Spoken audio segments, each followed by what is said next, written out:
Thank you for having me. I want to thank Andreas for that amazing introduction. Buenos dias. I know you love movies. This clock is ticking. I don't have nearly as much time as I'd like. What we're going to do is talk about what makes great movies great. And so we're going to start with one that is considered the greatest ever made. I guess the person making it, Orson Welles, was a perfect person to actually make such a film because he had never made a movie before this one. He had never acted in a movie, never co-wrote a movie, never directed or edited a movie, nor did he ever produce a film. He was a theater guy, a radio guy. He comes to Hollywood, and at the ripe old age of 25, he'll make Citizen Kane. Our first moment of this movie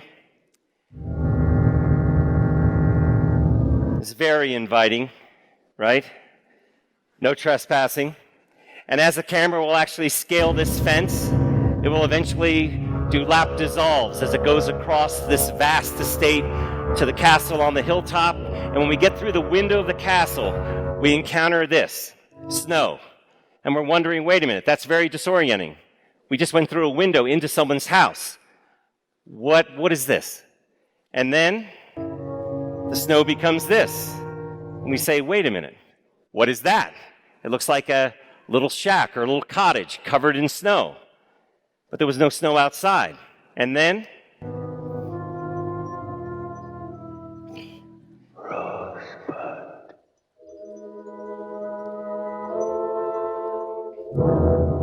And probably Rosebud is the most famous single line in the movie. So the whole point of this movie now is, what did he mean when he said Rosebud so cryptically on his deathbed? So everyone is going to go into some kind of scramble. Certainly, a journalist is going to go on a journey where he's going to interview the people that knew him well. You know, ex-wives, ex-business partners, the diary of the man that actually raised him. But see, where it all started for Charles Foster Kane and why we probably saw that, well, that snow globe with that snowy environment is because in his past, this is what his experience was as a child.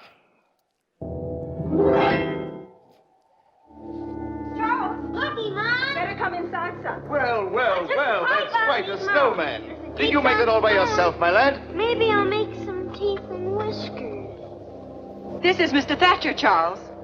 Hello. How do you do, Charles? He comes from the east. Wow. Hello, Charlie. Charles? Yes, Mommy? Mr. Thatcher's going to take you on a trip with him tonight. You'll be leaving on number 10. That's the train with all the lights on it. You going, Mom? Well, no, your mother won't be going right away, Charles, but she'll be... Where am I going? You're going to see Chicago and New York and Washington, maybe. Ain't he, Mr. Thatcher? He's... Chicago, New York, and Washington, maybe. If you know this story, he does have a big chapter of his life in New York. His second marriage will take place in Chicago. The city that he covets the most to become president of the United States, that will elude him. Washington, maybe. Right there, said to him as a kid. Certainly is. I wish I were a little boy going on a trip like that for the first time. Why aren't you coming with us, Mom? We have to stay here, Charles. You're going to live with Mr. Thatcher from now on, Charlie. You're going to be rich. Your ma figures. Well, that is, me and her decided this ain't the place for you to grow up in. You'll probably be the richest man in America someday, and you ought to won't get be an lonely, education. Charles. Lonely, of course not. Why, we're going to have some fine times together. Really we are, Charles. Now, shall we shake hands? Oh, come. I'm not as frightening as all that, am I? Now, what do you say? Let's shake. Why, Charles, you almost hurt me. What's that? Charlie! What's that to just lay with? And he's using it as a shield against the man that's going to take him from his mother and his father, but he's closest to his mother, and that beautiful environment where he loves throwing snowballs and riding his sled. All right. This movie actually defies everything, defies all the ways that movies conventionally were made up to this point. Movies did not have flashbacks, only on rare occasions. Something like Wuthering Heights had a few. This one is all flashbacks within flashbacks within flashbacks. It starts with a death. How depressing. And it's going to be the first film to actually have overlapping dialogue. Everybody up until this point actually made the actors wait until the other character finished his or her line, and then they came in. This one was much more trying to be like real life. And with deep focus cinematography and actually creating ceilings in the illusion anyway, of ceilings in many of the scenes that look like they're crushing down on the characters. We had never seen a ceiling in a movie before because they were shot on sound stages. There was no ceiling at all. But with that bigger, wider range of foreground, middle ground, background being in sharp focus, and having actually a crew of actors at his disposal that came with him to LA from New York. He actually has people that are used to being on stage. And with this bigger area, the fake ceiling, he was able to put microphones, hidden microphones above the muslin that made it look like a ceiling. So actually he opens up the entire frame of the movie in ways that no one had ever done before. Now, Aristotle was all about unity of place, unity of action, unity of time. This has none of those unities. Aristotle, in this movie, is absolutely spinning in his grave throughout. So, we're going to go to a scene, which is our last scene for this movie that we're going to see, that if, let's say, you isolated a filmmaker's, well, a certain segment of his or her work, and you displayed that to a viewer, that segment or that sequence or that scene should reveal in very sharp, convincing relief that this guy or this woman was the greatest filmmaker of his or her generation. This is that sequence. It's called the breakfast montage. I want you to pay attention to how much dialogue there is of the 6 vignettes in the first vignette, the second vignette, and how the dialogue starts to evaporate as the scene unfolds. The actual vignettes unfold. I want you to also look at the table and look at how close they are at the beginning. They're actually at a right angle. They're actually sharing the same frame for most of it. And then actually the table will start to elongate. I also want you to take notice of the fact that he actually owns the newspaper, The Inquirer. I want you to look at the newspaper his wife is reading in the final vignette, and then what this will say about their marriage. Ingmar Bergman, great filmmaker, took 3 hours, Scenes from a Marriage, to say what Orson Welles actually absolutely deftly sums up in 2 minutes. Well, after the first couple of months, she and Charlie didn't see much of each other except at breakfast. It was a marriage just like any other marriage.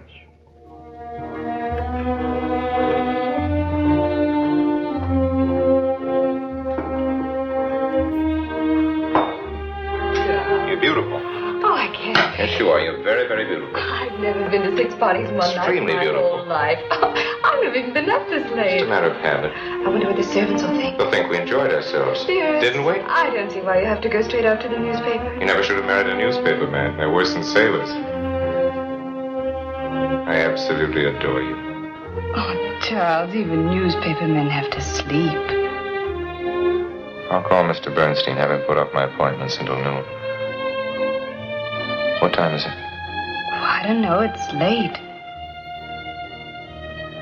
It's early.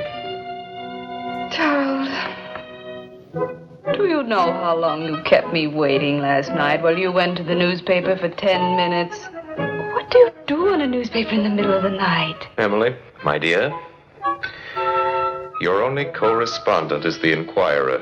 Sometimes I think I'd prefer a rival of flesh and blood. Oh, Emily, I don't spend that much time on the newspaper. It isn't just the time. It's what you print. Attacking the president. You mean Uncle John? I mean the president of the United States. He's still Uncle John. He's still a well-meaning fathead who's Charles. letting a pack of high-pressure crooks run his administration. This whole oil scandal. He happens to be the president, Charles, not you. That's a mistake that will be corrected one of these days. You, Mr. Bernstein, sent Junior the most incredible atrocity yesterday, Charles. I simply can't have it in the nursery. Mr. Bernstein is apt to pay a visit to the nursery now and then. Does he have to? Yes. Really, Charles? People will think... What I tell them to think.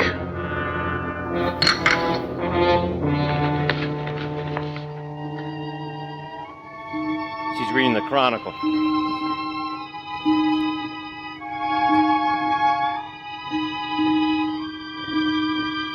Now, it was Michelangelo Antonioni, years later, who said with the widescreen, this is actually in a 1.33 to 1 aspect ratio, that he pulled this off.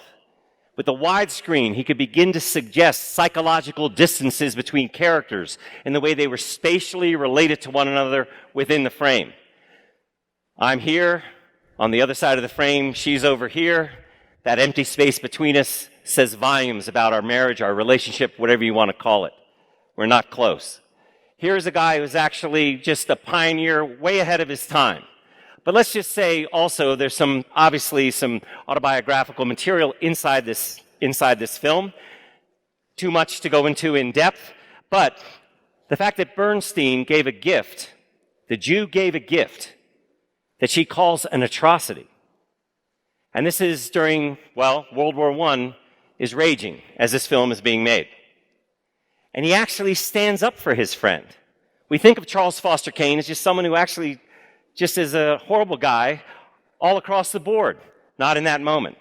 Bernstein is the only person in this movie that gets a really positive portrayal. And why would that be? Orson Welles, his mother, died when he was a child. His father, a raging alcoholic, died when he was a teenager. He became the ward of a Dr. Maurice Bernstein in Chicago, like when he was 15, 16. And he was the only real father-like figure that he had in his life, because he was more a father to his own father, who drank himself to death. And so, this is his homage to the man that raised him, the man he loved. We do have to ask ourselves that cryptic utterance of Rosebud. Is it just that he lost his childhood? Oh, right, he was taken away from his childhood. And a lot of people will say, well, it's about how he lost his innocence. But everybody in this room, at one point, we have to grow up. We can't be children forever. All of us lose our childhoods. It is true, some more abruptly than others. Some it's a much more sort of radical or surprising transition. And for others, it might be smoother. But either way, we can't go back once we become adults. So it has to be something bigger than that. I'm just going to assert to you, because the clock is ticking, that a rosebud, right, if it can bloom and fully become the flower it's destined to be, it is the most beautiful flower in the world. But if it remains a rosebud, and it's something that is just, unrealized potential, unrealized destiny, that is something that is one of the most difficult things to live with for anybody, no matter what our age. So when he's lying on that deathbed, he's suggesting that even though he had vast wealth, the wealth wasn't enough. The wealth, in a way, maybe prevented him from being whoever it would have been, whoever that person would have been that he would have blossomed into. And so as a result, a movie like this ends on a very tenebrous, downbeat note. It is a tragedy. But we are going to move on. There are other films to see, and here we go. This director, as a body of work, goes down as one of the greatest ever to get behind a camera. And calling him, the master of suspense is really a misnomer. He's far more than that.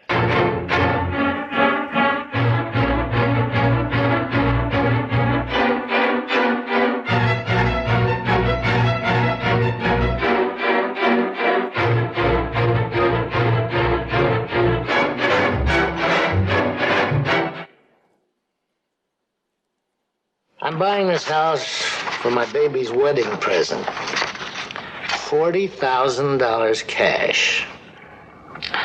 Now that's not buying happiness, that's just buying off unhappiness. I never carry more than I can afford to lose. Count 'em. I declare. I don't. That's how I get to keep it. Now, the story of Psycho, with those opening credits that are so riveting, to suggest right from the get-go that within the world of this film, there's this quest for wholeness, for unity, but it's not granted. Everything is violently ripped apart throughout. And so this woman that you see right here was just in a scene with her boyfriend who flew in from out of state, and he told her some bad news, as far as she's concerned, is that he doesn't have enough money to marry her. She goes back to the office. That's called rejection. I can't marry you, whatever the excuse. And what happens? The guy, sits on her desk, plops $40,000 in front of her and says that my daughter's getting married. And this is a honeymoon dream cottage. In fact, when Hitchcock's daughter, says, I declare, and he says, I don't, he's revealing that it's already stolen money. It's just personal money.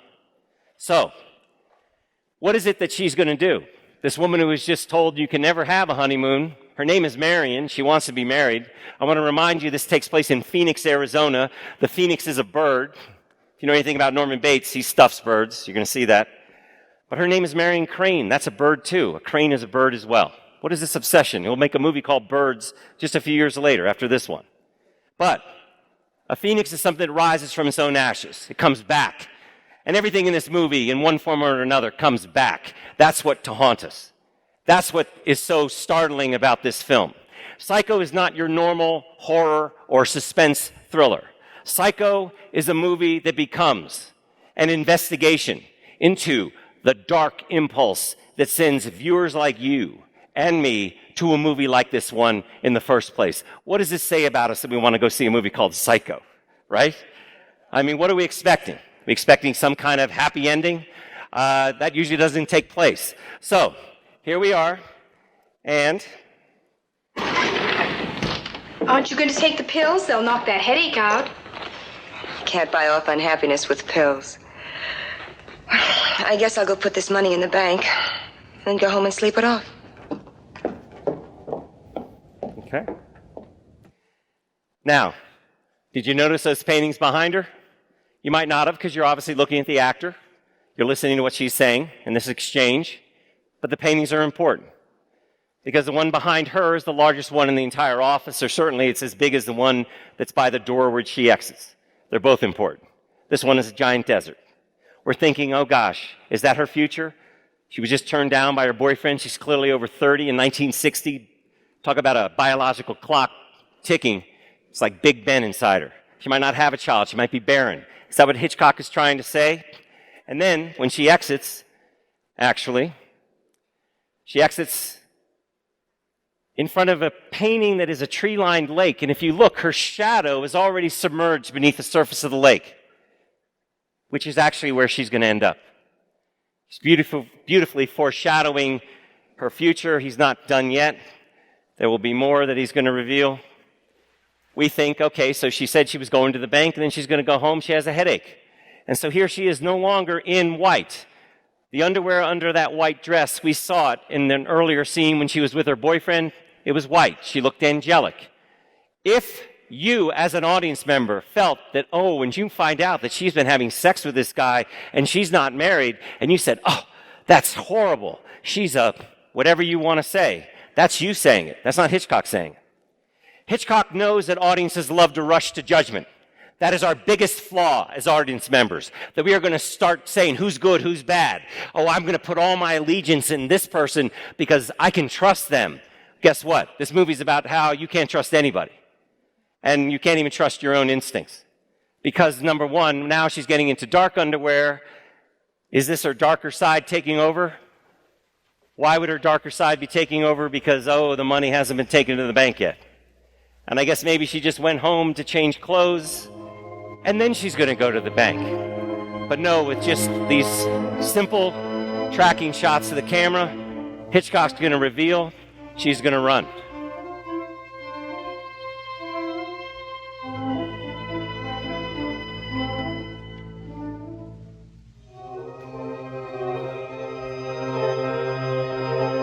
And as she's running, already looming over her head, ominously is a shower, which is where she's going to meet her doom once she gets to the Bates Motel, foreshadowing that shower scene early on.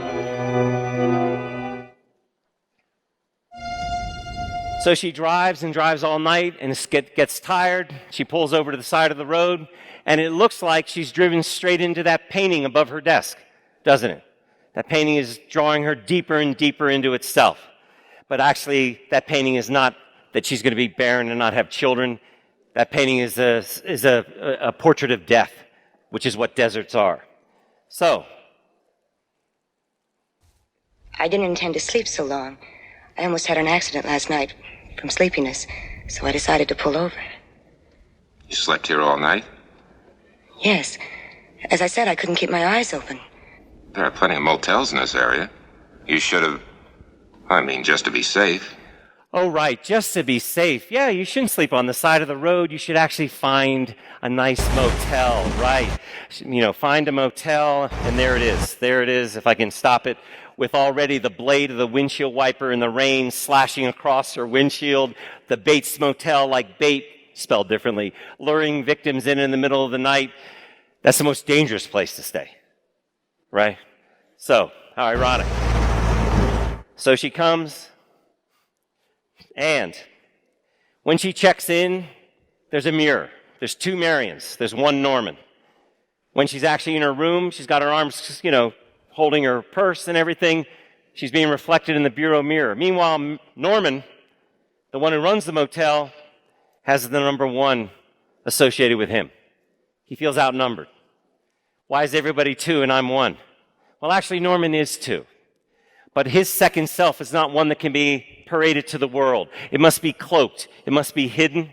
It can only come out in certain moments, and here you're going to see it. He does have a reflection. I've caused you some trouble. Just not in a conventional mirror. No. And there it is. Right there in the curtained, right, the drawn shade, cloaked, the shade, shady, it's down. If you look at the way he's talking right now, it's a funny line. It's like he's talking out of, he's holding it this way. It's like he's talking out of this side of his mouth, and it's kind of happy, but this side is getting really scary looking. Check it out, because he really is 2 selves. My mother, what is the phrase? She isn't quite herself today. Yeah. It's an understatement, right? Eating in an office is just too officious. I have the parlor back here. All right.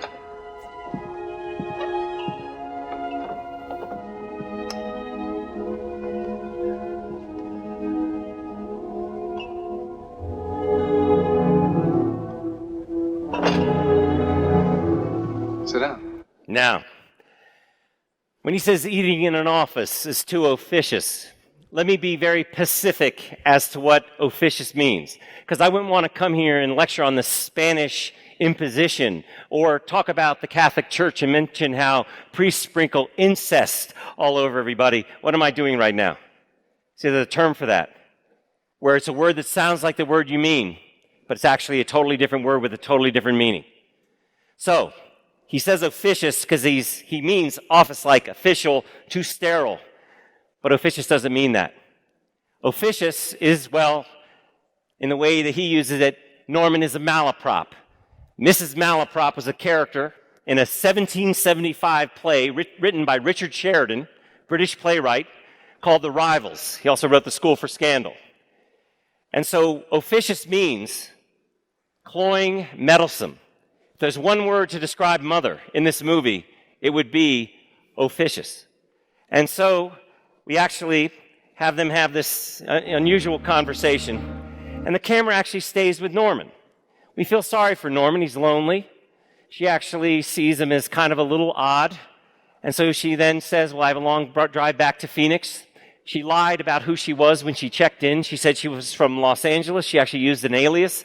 Good idea if you're running with $40,000. But in meeting him, she realizes, you know what, I've got to turn myself in.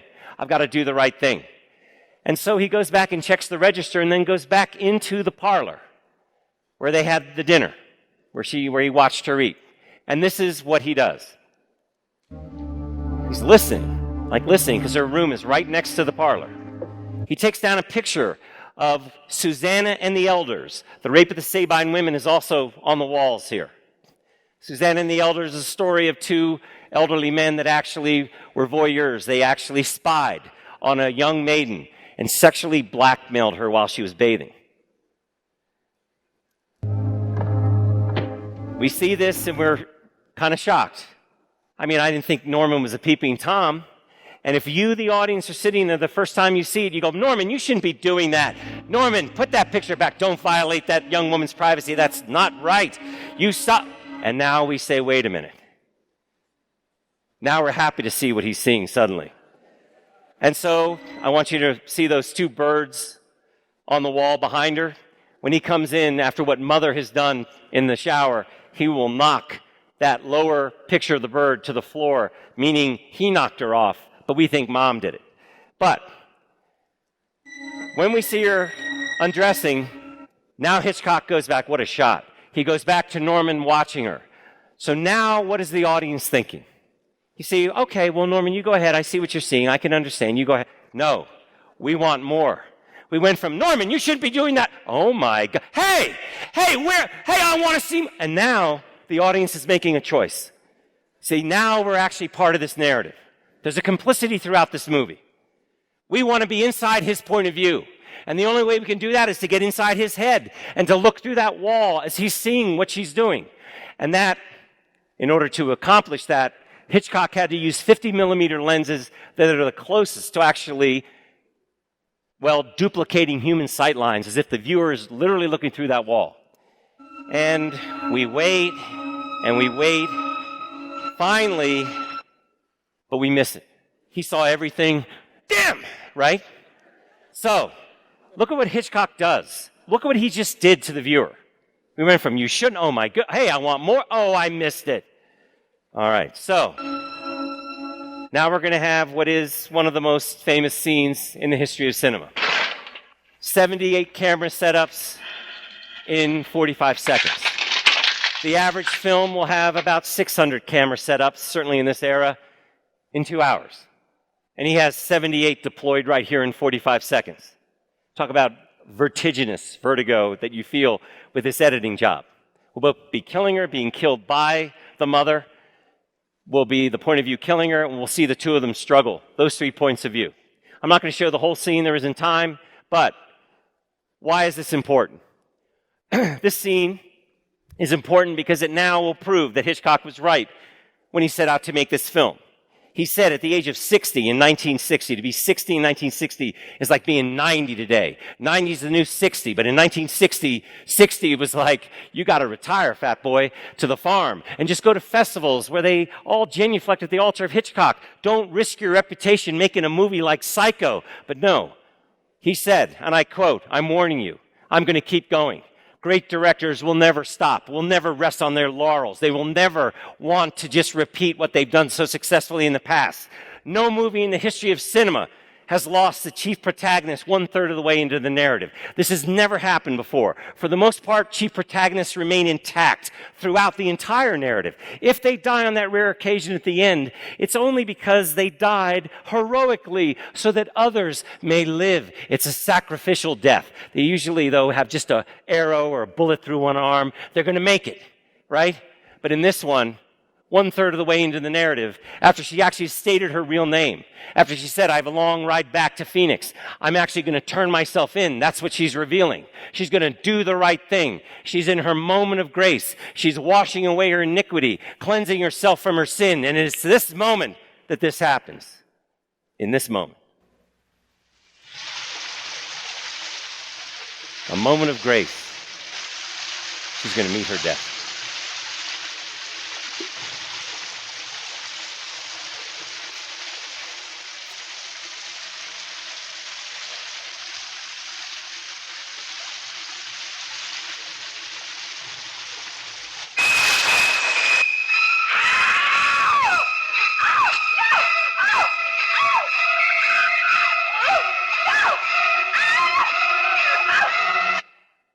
And, right, that big bread knife that the mother is wielding, big, huge bread knife, really sharp.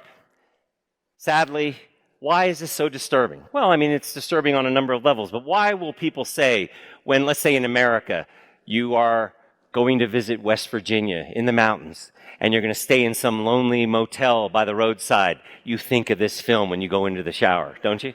Right? And so you're checking under the bed, like with a stick, behind the curtains, because you don't want to, in the middle of your shower, being surprised by some cross-dressing serial killer after you. Well, what is it that makes it so disturbing?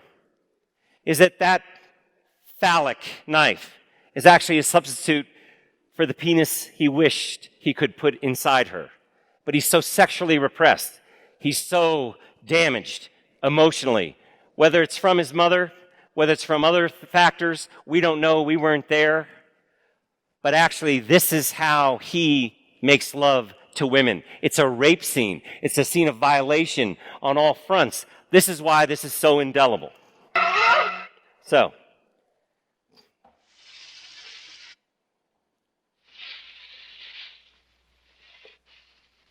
and so you see NFB right there. There are his initials, Norman Francis Bates, on the murder as he cleans up the bathroom, puts her body in the car, but we still think Mom did it.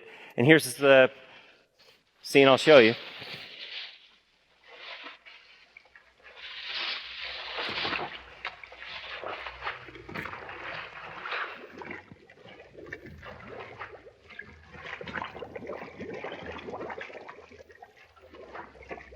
Get ready to do some work, audience.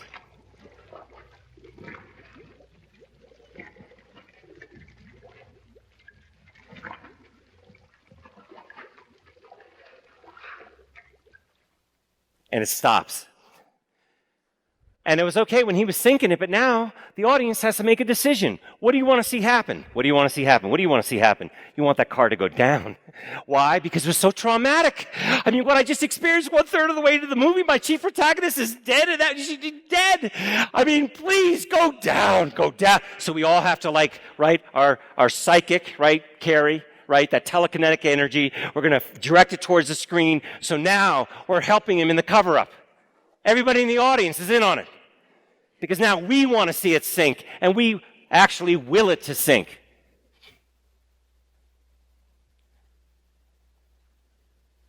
He looks like a bird. Chews like a bird. He looks like he's perched on a little branch like a bird, and there it goes. Whew. Thank God. Right? That's what the audience says, collectively. All right, so there was the license plate. I just want to get to the very last. Okay, and now, here's Norman. He is our reflection right here. That looks like a mirror image. He's looking straight into your eyes. Why? Because you know what was the missing reflection? The entire movie for Norman was that the audience was his reflection. We're just like him. We're not serial killers. The movie's not saying you're a serial killer. The movie is suggesting, though, that whatever made Norman, part of it was that when something traumatic happened in his life, he actually ignored it. He repressed it. He pretended like it didn't happen. He swept it under the carpet. He did not deal with it in an emotionally mature way. Some things are hard to do so. But if you continue to do that, guess what? It comes back like the phoenix to haunt you later. And this is all about how things come back. He intended to tell them I killed those girls and that man. As if I could do anything except just sit and stare.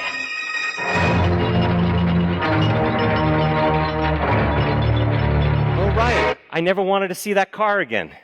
And now here it is coming trunk first or body first, like the phoenix coming back. All right, so everything comes back in this movie. Whatever it is that makes Norman do what he does, that is not a very good explanation that the psychiatrist gives at the end. If you see the movie, you go, oh, wow, that's really weak. But guess what? It was probably intended to be weak. Psychiatrist really doesn't know what he's talking about. What makes a serial killer a serial killer? Well, his kind of the verdict, right? His diagnosis is, we know he loved his mother too much. Oh, thank God. I'm so glad I heard that, because I'm going to go home and be just grateful that in my life, I loved my mother just the right amount. If it had been a little one way or the other, who knows what I would have become, right? What does that mean? That doesn't mean anything. Who becomes a serial killer? I don't know, but I do know one thing. Whatever it is that makes them become that, it will be back like the phoenix. Jeffrey Dahmer, Joel Rifkin, the Hillside Strangler, the BTK Killer, all of them, all right? So, another thing. When have you seen a movie where the actual structure of the narrative, where it's two competing stories, the young woman stealing $40,000 from her place of business is trying to get to her boyfriend, and then there's this lonely motel operator who's actually a serial killer on the side, and actually their stories intersect, and the dominant story just stops that first story in its tracks. This movie, structurally in its narrative, reinforces its major theme of a divided self, of two storylines trying to exist in one movie, and it can't take it. And the dominant one is going to kill to take over. Incredible movie. At the age of 60, this guy proved that he was still on the top of his game. Now, our final film. I'll try to show as much as I can. I believe in America. I believe in America.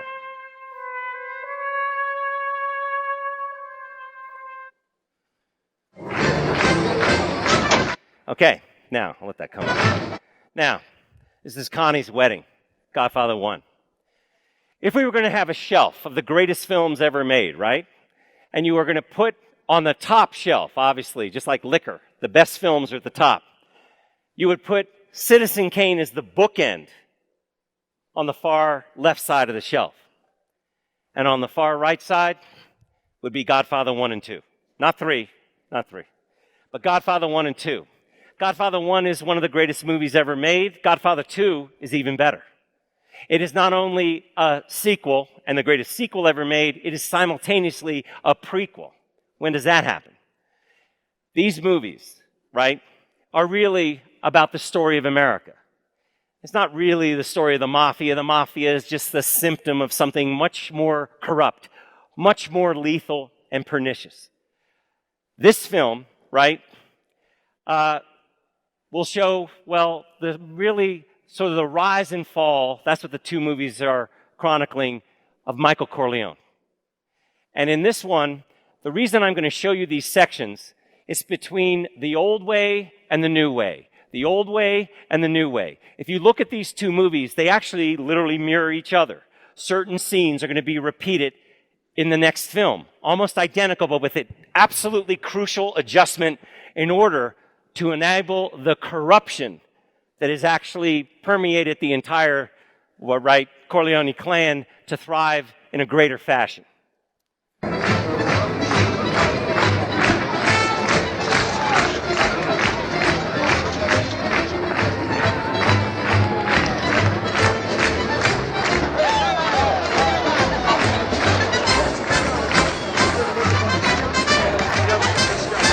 While all the mafiosis are in there celebrating the wedding, the G-men are outside getting down their license plates. They're not stupid. They're in the parking lot. All right, so here's Godfather 2. Whereas Godfather 1 took place in Brooklyn at the family compound, the house.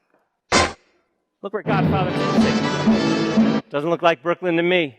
That's Lake Tahoe. And instead of Italian music, actually this is a tango, right? This is South American music.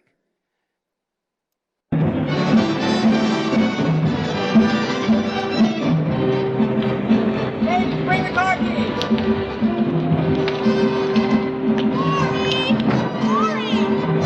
And that's what you do, see? You definitely have the police in the parking lot, but they're not actually taking down numbers now. They're actually guarding the cars. And you give them a sandwich and a glass of champagne because they're on your payroll. You put the cops on your payroll. Why didn't we think of that sooner, right? Okay, so the next generation is trying to do it their way, right?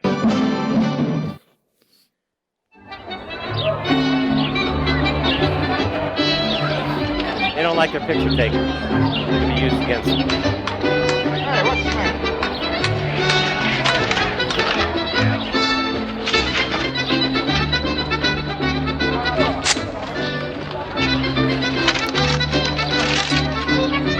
It's Barzini. And actually, maybe getting your picture taken can be a good thing if it's with the right person. If it's like, let's say, maybe a U.S. senator, and you're actually giving a big check, a big donation to a foundation, actually that's good for business.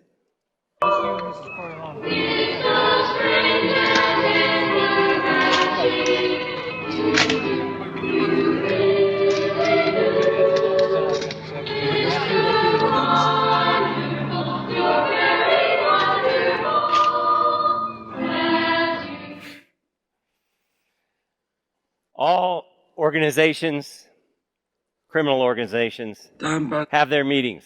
The five families get together, catch up on things. This is Godfather 1. Again, our final scene that follows this one for today will be the mirror of this scene, but with the crucial adjustment. I want to thank you for helping me organize this meeting here today. And also the other heads of the five families from New York and New Jersey.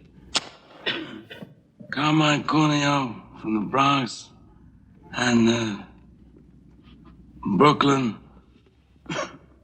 Philip the Italian From Staten Island, we have with us Victor Strachey and all the other associates that came as far as from California, Kansas City, and all the other territories of the country. Thank you.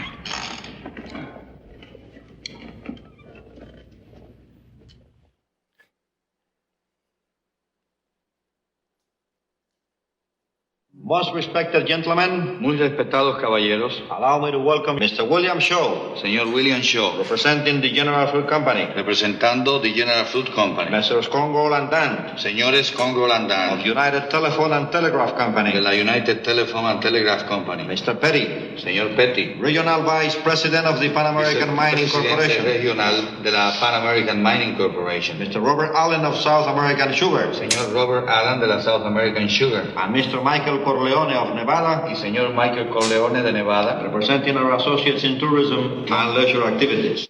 That is another name for it.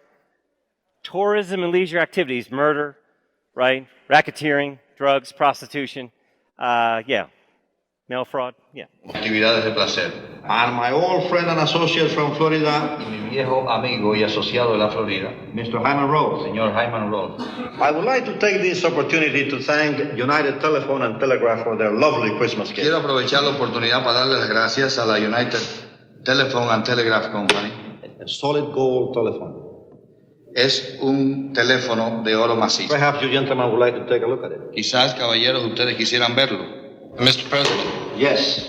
perhaps you would discuss the status of rebel activity and what this can mean to our businesses. Of course. Macerto. He'll discuss how it can affect the business. It's all about business. It's all about the money. That beautiful gift of the solid gold telephone, there's another word, there's a synonym for that, on the tip of my tongue. Bribe, bribe, bribe.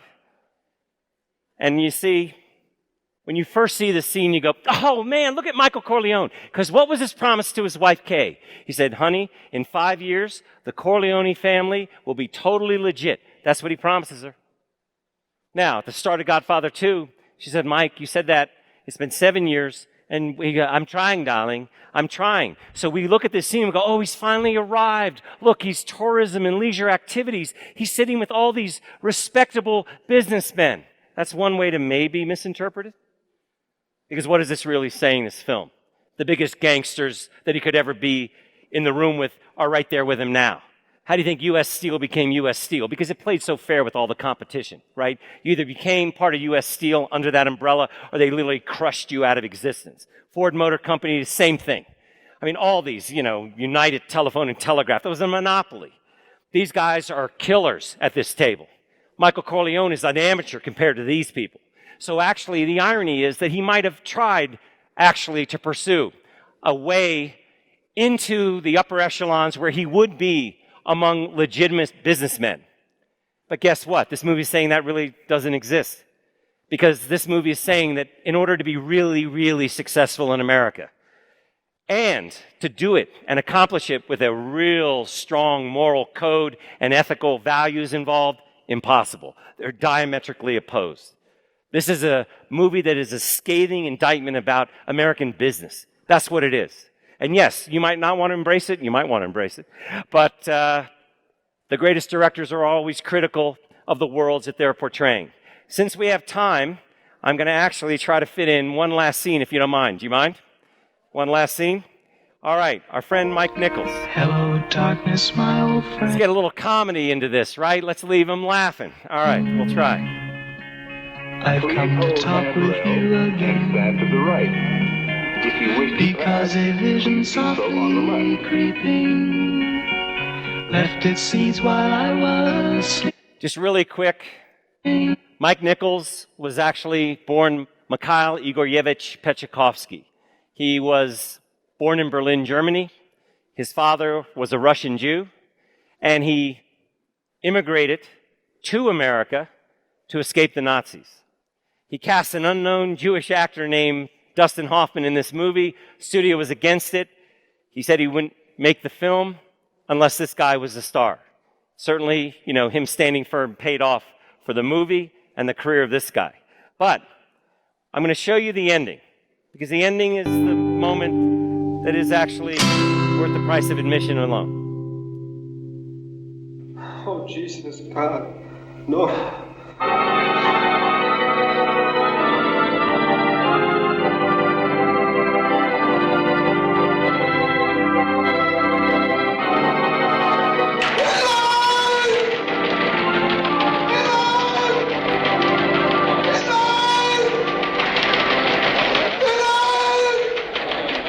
Where's that guy? What's he doing? Take care of him. He's too late. Now, Mrs. Robinson says he's too late. And there he is pounding on the glass. So much to unpack here. We don't have much time. But I will say this. He's not the sharpest knife in the drawer of Benjamin. All right? He's had an affair with Mrs. Robinson. As soon as her daughter, who actually was much younger, comes back from college, literally comes back into the picture, and she's Catherine Ross, he's suddenly like, oh my God, I want to date her. She's a much younger version of the mother, right? And so, what does he do? He dumps the mother. The mother says, I don't want you seeing my daughter. And he goes, what do you mean? She goes, don't you understand, Benjamin? Meaning no mother wants to have her daughter as her sexual rival. He misinterprets it as, you don't think I'm good enough for her, do you? So he wants to be with her now that he's been told, you can't be with her. I know, parents, be careful. When you say, you can't, I forbid you, then he wants it more than anything. So the mother quickly gets the daughter and has her married off to some beautiful wasp, handsome prince, right? I don't know who this guy is. He comes out of nowhere in this movie. And just to keep him away from Benjamin, because her heart is still broken over him. Now, Benjamin, as I said, is not the sharpest. You usually come into a scene like this when the reverend is saying, if anyone feels these two should not be joined together forever in the bonds of holy matrimony, let him speak now. There's always a British actor they fly in from in between shows on the West End who is drunk the whole time he's on set, makes a ton of money, goes back, and he's then an actor again. But the main thing is he missed that opportunity. Why? Because his car ran out of gas. He was, oh, right, cars need gas. And when you usually enter a church, isn't it kind of weird he's up on the balcony level? I mean, what is this guy? Who is he? Well, he's kind of inept. He's always filmed behind glass throughout this movie. And now, here he is, trying to stop a wedding that's already, well, been completed. She's married to the guy. But I certainly am riveted. I want to see what's going to happen next. So Mike Nichols will reinvent a cliched moment you've seen a million times before. Because in that other moment, it's right at the right second that the door opens, she runs off the altar, they get together, everybody's happy, right? They're going to be together. Now, I don't know. Wow.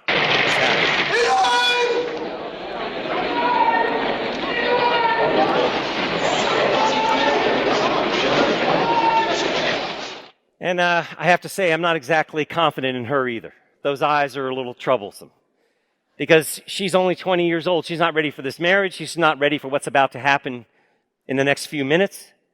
But it's now, the ball is rolling. There was a movie that does make you think of that look.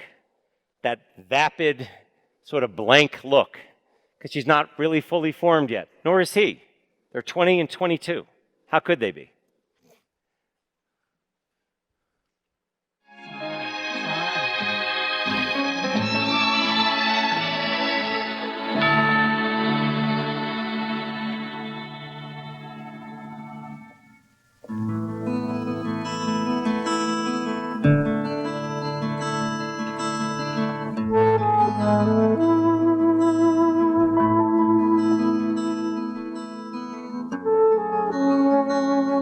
Same look. Sadly, she's already a robot on the right. Okay, so we're going to go back. Oh, sorry.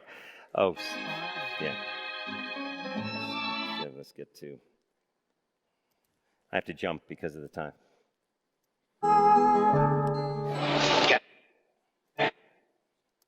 Stop.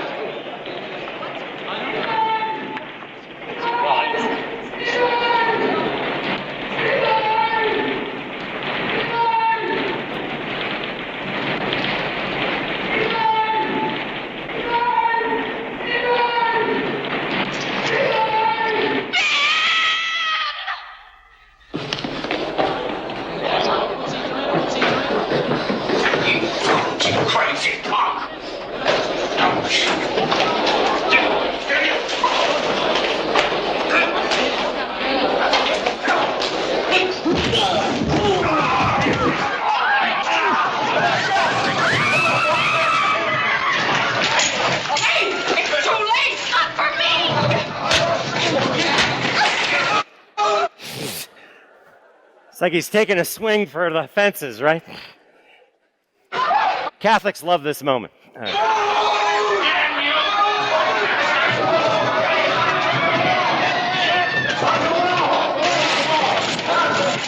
It's almost done. I'm almost done.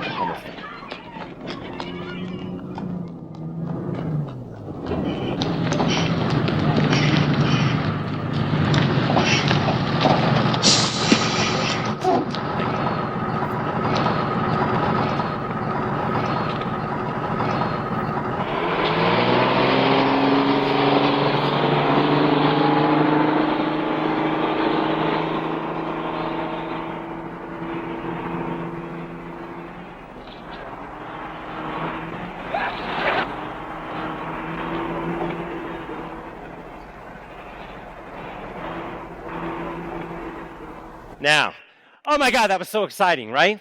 Audiences in 1967 were on their feet. Over half the country in America was under the age of 18 because of the baby boom. And they wanted movies that spoke to their generation. This was the first that really spoke. This became their manifesto. They interpreted, actually I'm going to say to you, misinterpreted this moment as a happy ending.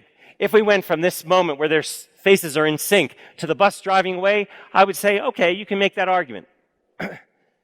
But Mikhail Igorevich Pechakovsky, a.k.a. Mike Nichols, he's too critical of the world he's creating, both of the parents' generation and the kids' generation, to actually let them get off that easy. He's going to drain all the excitement out of this moment. It's hard to be 20 and 22, and the most exciting thing you could ever do in your life has just happened. It's going to be all downhill from here. She's not exactly dressed for this journey. They're definitely excommunicated from the church. They're estranged from their parents for, well, forever. He will have sex with a beautiful young bride, virgin bride, on her wedding night, and he's not her husband. If that's not the late, like sort of 1960s male fantasy, sexual fantasy, I don't know what is. But that gets old. Eventually, he's going to actually maybe miss the mother because she's inexperienced. The mother knew what she wanted. This is going to lead to a question that she's going to ask him down the line. Hey, am I as good as mom was? And by answering that question, right, he has to be very careful. This relationship is going to be doomed. She will become her mother. She will someday find a younger man, actually seduce him, and the cycle will continue. And so, here you go. Look at how it plays out. They're bored with each other. They are looking out the window, picking lint. They have nothing to say, just the sound of silence. Thank you, Simon and Garfunkel. Great song for this movie to end on. Hello, darkness, my old friend. I've come to talk with you again, because a vision softly creeping left its seeds while I was sleeping, and the vision that was planted in my brain still remains within the sound of silence. In restless dreams I walk alone,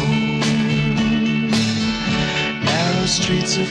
So what makes great movies great is that the directors, the people involved, the screenwriters are willing to push the medium to a level that no one had ever experienced before. Every one of the movies that we saw actually were daring, both technically, as well as with the way they handled theme and executed their storylines.